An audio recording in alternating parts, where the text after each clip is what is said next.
Well, kia ora once again. It's great. Well, kia ora. Hello once again.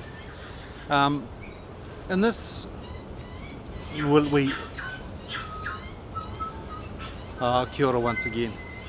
In this lesson, I want to expand on some of the concepts that I've talked about before. The ideas of things that we take for granted, of normal customs and practices that, from a cultural perspective, we don't even interrogate. I talked a wee bit about Christmas as an idea that, every year on the 25th of December we participate in A, B and C. We don't actually think sometimes about the meta-narrative of where it comes from, the political connotations of what that is, the social connotations. We get relations come to visit us that we only see once a year for a reason. I'm being facetious here, sometimes it's nice to see them, about the economic constructs that sit around Christmas. We have to buy gifts for people. Where did that come from? Why is that? So all of those cultural constructs around customs and practices. And in this conversation, I want to throw some theory at you. And the theory is around the concept of cultural construction, as discussed by people like Bourdieu and Derrida, and I'll put a couple of readings up for you to have a look at from those learned gentlemen. So cultural constructs around cultural fields, what they are, how we work with them, and sometimes work in negating some of those cultural fields, and around that idea of when we look at cultural fields, of habitus, of that place, that habitat that we live in. So first of all, cultural constructs. None of the things that we do, according to Bourdieu and Derrida, are normatives. Well, they become normative through the production and reproduction of the customs and of the practices, through our cultural artifacts, through what we do, what we say, the way we speak, move, dress, eat. Eating is a cultural construct. All of those things, everything that we do is created from a cultural construct, from a genealogy, Foucault would say, the genealogy of knowledge, the genealogy of practice. We do those things that are common sense, that have been given to us by our parents. We do those things that are common sense, that have been handed to us through our education practices. We do those things that are common sense, that we see replicated in our social discourse, and those things that happen socially and just being. So those cultural constructs, everything we do comes from somewhere, out of a something. A big trick with cultural constructs is unpacking what they are. When we live within a discourse, like when we are within a discourse, I don't know if you guys can hear, there's a whole heap of tuis flying around just now trying to disturb me. Beautiful little birds. Where was I? When we live within a society or a culture, we're informed by the cultural discourse.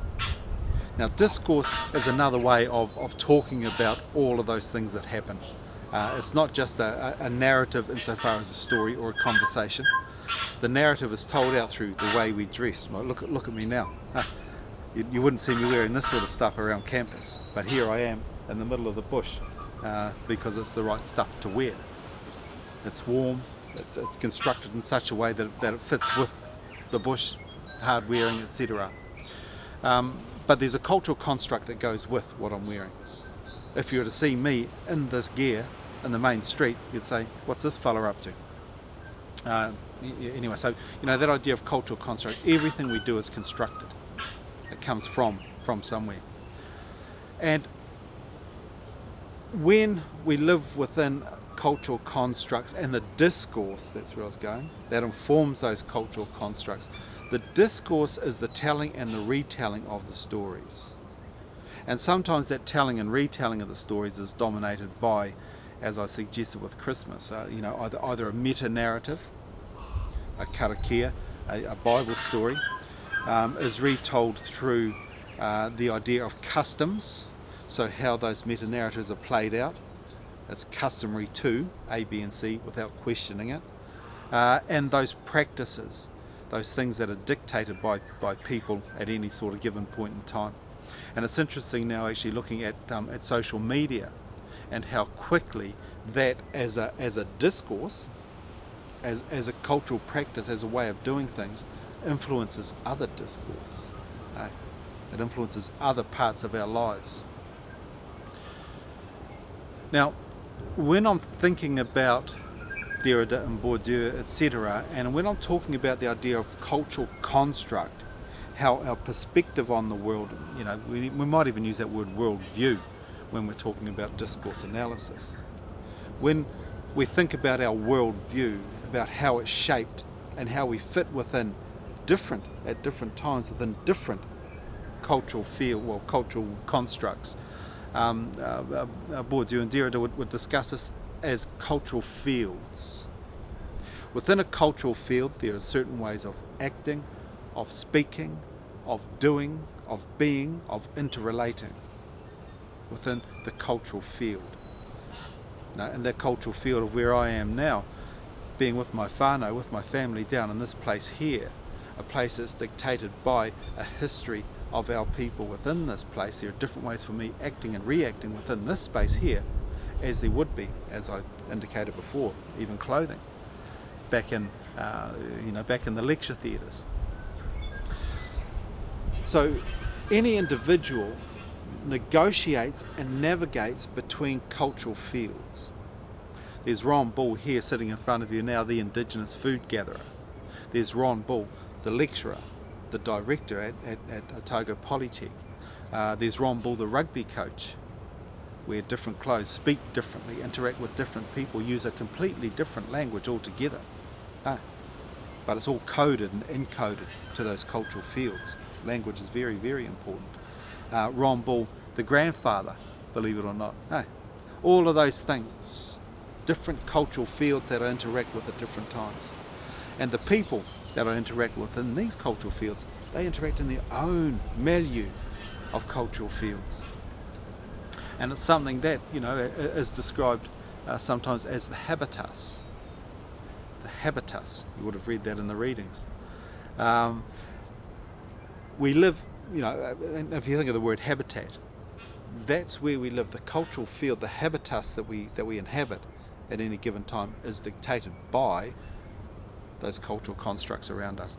Now, usually, within all of those cultural fields, most of those cultural fields that I just mentioned, Ron, the lecturer, Ron, the rugby coach, Ron, the upstanding, prominent gentleman in society, maybe not, Ron, the chef, all of those things within those different cultural fields, within those different habitats, are still contained and informed by a largely Western perspective.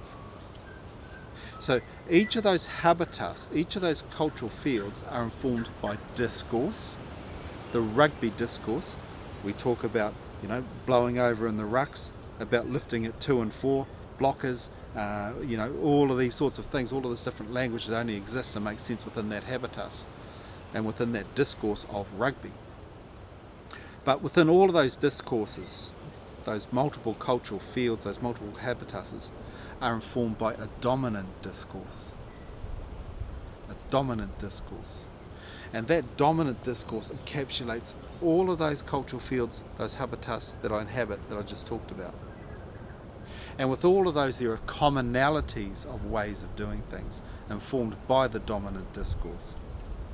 So for example, we use different languages, but the prominent language is English.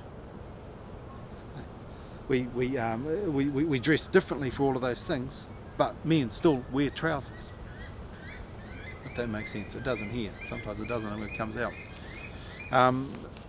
But there's one of those habitats that I belong to, that idea of an Indigenous food gatherer, that sometimes doesn't fit, and it quite often conflicts with that dominant discourse. And within discourse analysis, when we look at that discursive discourse, when we look at that discourse from the outside, of indigenous food gatherer, of the practices down here are completely different from what they are in the mainland. Time is nothing. Time doesn't mean anything. We follow the moon.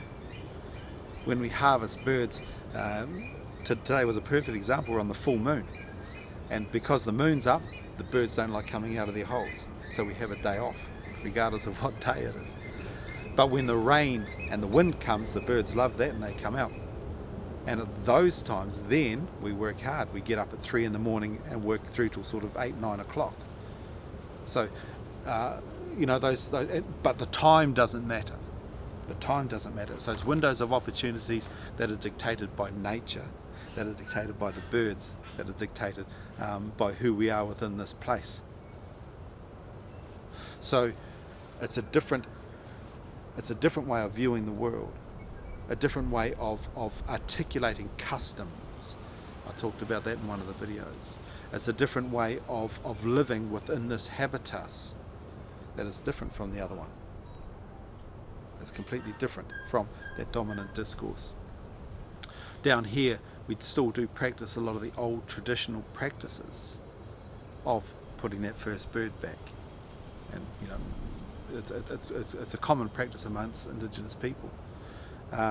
We still live in the land and on the land that our parents and grandparents and great-grandparents, etc. live on, and follow a lot of those same practices that are informed by that cultural construct that are different from the dominant discourse.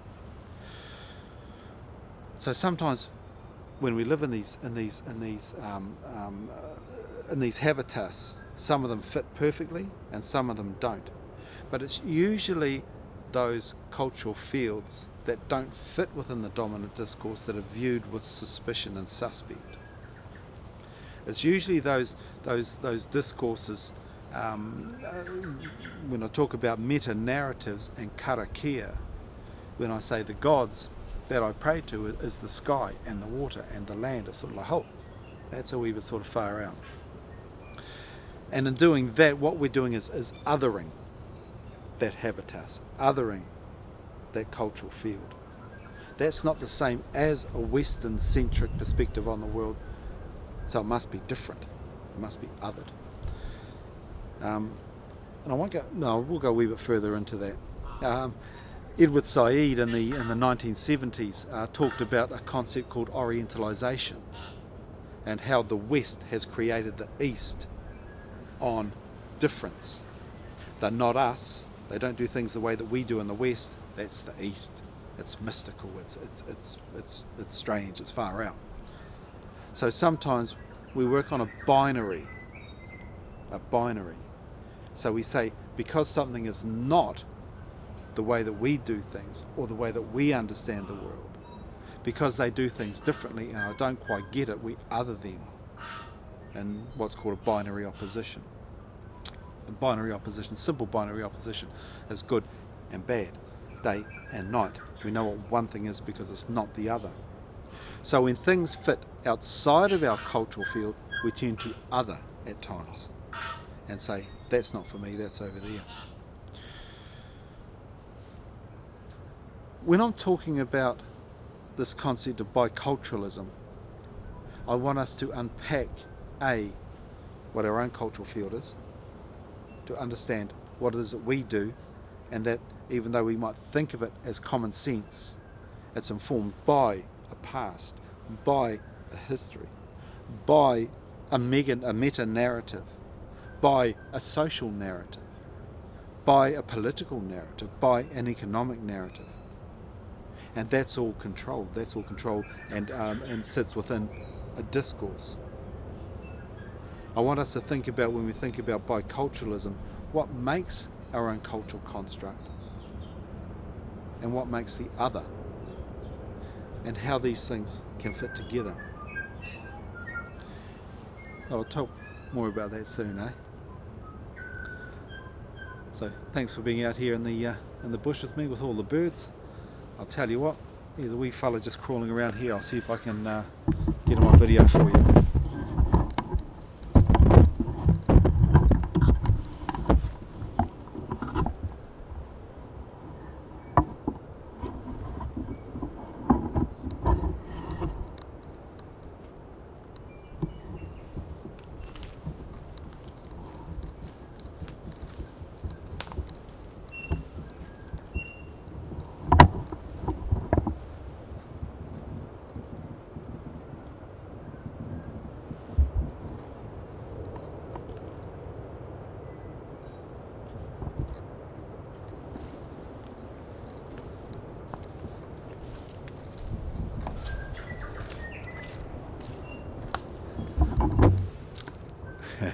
Catch you later.